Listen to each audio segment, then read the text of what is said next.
ആയിരങ്ങൾ വീണാലും 10,000 വീണാലും വലയമായി നിന്നെന്നെ കാത്തിടുവാൻ ദൈവദൂതന്മാരുണ്ടരികിൽ.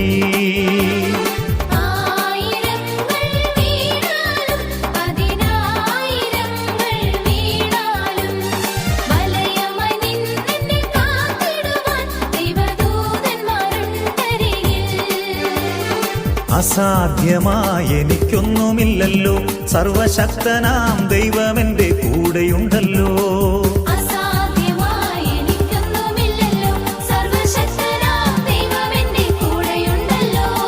സകലവും ഇന്നെനിക്ക് സാധ്യമാകുവാൻ എൻ്റെ യേശുവിൻ്റെ അത്ഭുതമാം നാമമുണ്ടല്ലോ.